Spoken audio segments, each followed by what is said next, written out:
राज्याच्या सर्व आमदारांची इच्छा होती की देवेंद्रजींनी नेतृत्व करावं आणि आज एक मताने देवेंद्रजींच्या नेतृत्वामध्ये महाराष्ट्रामध्ये सरकार स्थापन होणार आहे आणि आम्हाला नक्कीच खात्री आहे की पुढचे 5 वर्ष जसं 14 ते 19 मध्ये त्यांनी विकास केला होता त्याच पद्धतीने पुन्हा एकदा या महाराष्ट्राचा विकास त्यांच्या हातून घडेल। सर हिंदी में बोलिए, आप लोगों का सपना पूरा हुआ, देवेंद्र फडणवीस यस सभी महाराष्ट्र या पद्धतीने आज देवेंद्र फडणवीस नेतेपदी निवड झालेली आहे। खूप आनंदाचा दिवस आहे सगळ्या बहिणींसाठी। महाराष्ट्रातल्या सगळ्या लाडक्या बहिणी आज देवेंद्रजींसाठी खूप खूप आशीर्वाद देत आहे आणि महाराष्ट्राचं नेतृत्व करण्याची जे देवाभाऊला संधी मिळाली आहे त्याबद्दल मनापासून नक्की आपण बघतोय की विधान भवनाच्या पायऱ्यांवर सध्या भाजपचे सगळे नेते आमदार हे आलेले आहेत आणि एक प्रकारचा जयघोष आहे। मला सांगा की भगवे फेटे घालून आज जल्लोष व्यक्त करताय।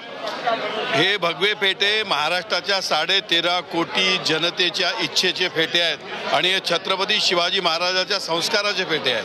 स्वप्नपूर्ती झाली का आज? 100% आमची स्वप्नपूर्ती नाही झाली, महाराष्ट्राच्या 13 कोटी जनतेची स्वप्नपूर्ती झालेली आहे। नक्कीच आपण बघतोय की विधान भवनाच्या पायऱ्यांवरचं हे दृश्य आहे आणि एक प्रकारचा जल्लोष प्रसाद लाड सुद्धा इथे आहेत। ज्याची स्वप्नपूर्ती झाली आहे का आज? भाजपची स्वप्नपूर्ती झाली आहे का? भाजपाची ही स्वप्नपूर्ती झाली आणि महाराष्ट्राची स्वप्नपूर्ती झाली आणि मी पुन्हा येणार हे पुन्हा येऊन दाखवलं। त्या देवेंद्रजींचं मी मनापासून अभिनंदन करतो। मात्र सगळेजण खुश आहेत का महायुतीतले? विशेषतः शिवसेना एकनाथ शिंदे खुश आहे का? त्यांच्या तब्येतीची विचारपूस केली, त्यांची तब्येत बरी आहे का आता?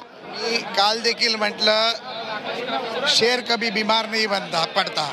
माननीय एकनाथरावजी शिंदे हे महाराष्ट्राचे वाघ आहेत, त्यामुळे वाघ कधी आजारी पडत नाही। काल देवेंद्रजी त्यांची चर्चा झाली। आम्ही महायुती म्हणून 3 पक्ष जरी वेगळे असलो तरी जैसा अपन म्हणतो कि या कोई पार्टी चुन के ही है तो इसलिए बहुत अच्छा मैंडेट लोगों ने दिया है और देवेंद्र जी के नाम के ऊपर हमने शिक्का मोर्तब कर दिया है। आशिष शेलार आहेत, त्यासोबतच प्रवीण दरेकर हे सुद्धा या ठिकाणी उपस्थित आहेत। एक प्रकारे भाजपची स्वप्नपूर्ती झाली आहे असं सांगितलं जात आहे। प्रवीणजी स्वप्नपूर्ती झाली का?